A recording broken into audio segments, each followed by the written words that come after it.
Hello everyone, welcome back to the channel. In today's video, I'll show you how to use Replit AI. If you're new to Replit, this guide will help you get started quickly. So let's begin.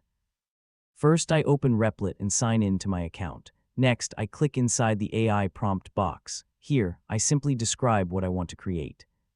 For this example, I ask Replit AI to create a simple Python calculator. Then, I press enter. Now, Replit AI starts working automatically. It understands my request, creates the project, writes the Python code, and prepares everything for me. As you can see, I don't have to write the code manually. Replit AI saves time by generating the code in just a few seconds. If I want to change something, I can ask the AI again using another prompt. It can also fix errors, improve code, explain programs, and help build different types of applications.